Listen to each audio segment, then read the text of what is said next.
Hello everyone, I am Neelam Indora, Assistant Professor in Puranamurthy College of Pharmacy, B Pharmacy 4th Sem।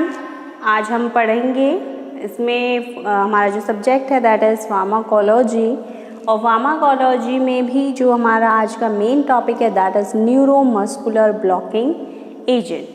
Neuromuscular blocking agent क्या होते हैं? Neuro means nerve या फिर related to nervous system, muscular यानी muscles, blocking यानी रोकना, agent यानी जो रोकता है। तो ये क्या है?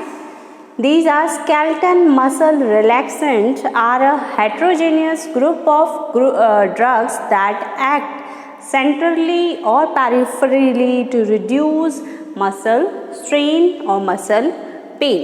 तो न्यूरोमस्कुलर ब्लॉकिंग एजेंट जो होते हैं वो मसल्स के पेन को कम करते हैं। कैसे?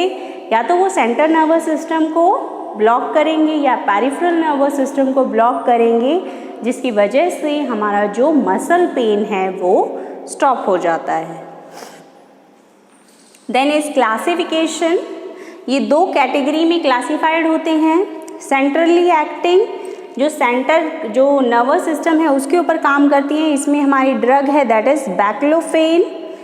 देन इज पेरिफेरली एक्टिंग, जो पेरिफेरल नर्वस सिस्टम के ऊपर काम करती है। ये दो तरह की होती है, न्यूरोमस्कुलर ब्लॉकर्स और डायरेक्ट एक्टिंग। न्यूरोमस्कुलर ब्लॉकर में जो हमारी मेन ड्रग आती है दैट इज ट्यूबोक्यूरारिन और दूसरी है डॉक्साक्यूरारियम। डायरेक्ट एक्टिंग में हमारी ड्रग है दैट इज डेंड्रोलिन एंड क्विनिन। अब बात आती है इसके मोड ऑफ एक्शन, मतलब मैकेनिज्म ऑफ एक्शन भी, ये किस तरीके से काम करती है। तो ये दो तरीके से काम करती है, डीपोलराइजेशन और नॉन डीपोलराइजेशन। अब पोलराइजेशन या डीपोलराइजेशन का मतलब क्या होता है, ये कैसे काम करता है? तो ये तीन मैकेनिज्म में काम करता है।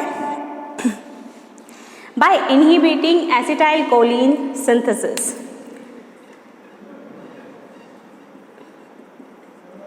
inhibit acetylcholine synthesis। दूसरा, एसिटाइलकोलिन के रिलीज को रोकना।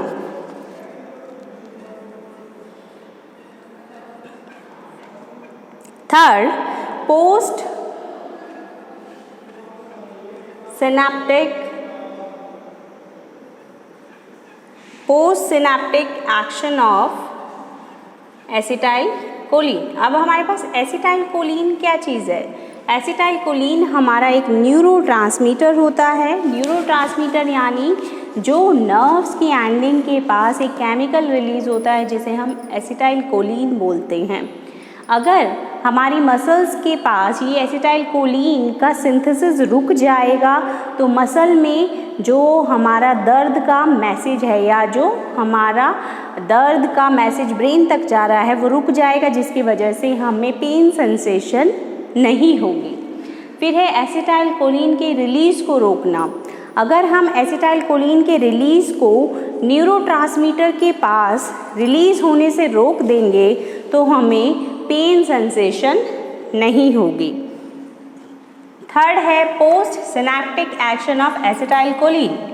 अगर हमारा एसिटाइलकोलिन न्यूरोट्रांसमीटर साइट जहाँ से हमारी मोटर नर्व्स कनेक्ट होती हैं वहाँ पर नहीं जाएगा तो हमें कोई भी पेन सेंसेशन फील नहीं होगी। तो इस तरीके से हमारा जो मोड ऑफ एक्शन है वो परफॉर्म करता है।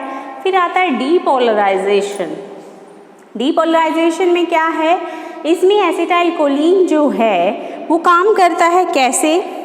वो मोटर नर्व्स की जो सेंसिटिविटी है उसको ही ख़त्म कर देता है, जिसकी वजह से हमें कोई भी पेन सेंसेशन नहीं होती। तो ये दो मेथड हैं, non depolarizing and depolarising of acetylcholine, जिसकी वजह से हमें पेन सेंसेशन नहीं होती। फिर है फार्माकोलॉजिकल एक्शन।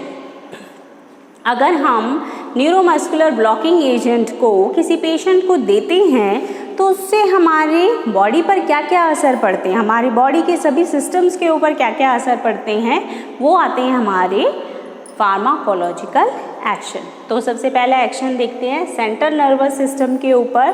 CNS के ऊपर ये कोई इफ़ेक्ट नहीं शो करता। क्यों? क्योंकि ये ब्लड ब्रेन बैरियर को क्रॉस नहीं कर पाता। ब्लड ब्रेन बैरियर क्या होता है? हमारे ब्रेन और ब्लड के बीच में एक थिक लेयर ऑफ टिश्यू होती है, जिस लेयर को क्रॉस करके हमारी ड्रग सेंट्रल नर्वस सिस्टम पर एक्ट नहीं कर पाती, इसलिए CNS के ऊपर कोई इफ़ेक्ट इसका नहीं होता। फिर है कार्डियोवास्कुलर सिस्टम, यानी हार्ट के ऊपर इसका क्या सिस्टम होता है। अगर हम बहुत लंबे टाइम तक न्यूरोमस्कुलर ब्लॉकिंग एजेंट को देते रहेंगे तो ये हमारी बॉडी में पैरालिसिस या टैकीकार्डिया कर सकता है। पैरालिसिस यानी लकवा मारना, और टैकीकार्डिया मीन्स एकदम हार्ट अटैक या फिर हार्ट फेलियर कर सकता है। थर्ड इज GIT यानी गैस्ट्रो इंटेस्टिनल ट्रैक्ट। ये हमारे डाइजेस्टिव सिस्टम के ऊपर क्या एक्ट करता है? दैट इंक्रीज पैरालिटिक एक्टिविटी, यानी बॉडी के अंदर जो हमारी एक्टिविटी है, पैरालिटिक एक्टिविटी, हमारी एलिमेंट्री कैनाल की मूवमेंट, उसको ये बढ़ा देगा, जिसकी वजह से पेशेंट को लूज मोशन लग सकते हैं या फिर उसको बहुत ज़्यादा भूख लग सकती है। तो ये होता है action on GIT tract. Muscles के ऊपर, स्केलेटन मसल्स के ऊपर क्या एक्ट करता है? That decrease muscle pain. ये हमारी जो मसल्स हैं उनके पास जो हमारी एसिटाइलकोलिन होता है उसके सिंथेसिस को रोक देगा, उसके रिलीज़ को रोक देगा, जिसकी वजह से वहाँ पर होने वाला जो पेन है वो हमें फील नहीं होता। That is histamine release. ये हिस्टामिन के रिलीज़ को इंक्रीज़ कर देता है, जिसकी वजह से हमारा रेस्पिरेटरी सिक्रीशन जो है वो बढ़ जाता है, यानी ज़्यादा स्पूटम आएगा, ज़्यादा एयर क्रॉस होगी, ज़्यादा स्लाइवा बनेगा और ज़्यादा हमारी एयर फिल्टर होगी। ठीक है, ये थे इसके फार्माकोलॉजिकल एक्शन। अब हमारी जो भी ड्रग हम लेते हैं उसके फार्माकोलॉजिकल एक्शन के साथ साथ उसके कुछ साइड इफ़ेक्ट भी होते हैं। तो ये साइड इफ़ेक्ट क्या क्या कॉज करता है? जैसे स्किन रैशेज़। अगर हम बहुत लंबे समय तक न्यूरोमस्कुलर एजेंट्स को देते रहेंगे तो वो बॉडी में रैशेज़ कर देते हैं, छोटे छोटे दाने कर देते हैं। Second, increase of BP। अगर न्यूरो ब्लॉकिंग एजेंट को दिया जाएगा, न्यूरोमस्कुलर ब्लॉकिंग एजेंट को, तो ये BP को इंक्रीज़ करेंगे। Then is hypersensitivity. Hypersensitivity means बहुत ज़्यादा हाइपर रिस्पॉन्स, हाइपर एलर्जी। तो ये एक ही दम बहुत ज़्यादा हाइपरली एक्ट करते हैं। Then is weakness. ये बॉडी में वीकनेस कॉज करते हैं। Respiratory depression. हमारे जो न्यूरोमस्कुलर मसल रिलैक्सेंट होते हैं ये लंग्स की मसल्स को भी रिलैक्स करके रेस्पिरेटरी सिस्टम को डिप्रेस कर देते हैं। तो ये था हमारा आज का topic, neuromuscular blocking agent. Neuromuscular blocking agent में हमने पढ़ा इसकी डेफिनेशन, इसकी क्लासिफिकेशन, इसके मोड ऑफ एक्शन, इसके फार्माकोलॉजिकल एक्शन एंड लास्ट में पढ़े हमने इसके साइड इफ़ेक्ट। इसमें यूज़ होने वाली हमारी मेन जो ड्रग हैं हमने वो ड्रग पढ़ी, और इन ड्रग्स के साइड इफ़ेक्ट्स जो होते हैं नॉर्मल कॉमन होते हैं, जैसे nausea, vomiting, rashes, BP, hyper sensitivity, weakness and respiratory depression. तो ये था आज का टॉपिक। अगर आपको ये टॉपिक पसंद आया हो तो इसे लाइक, कमेंट और शेयर ज़रूर करें। Thank you.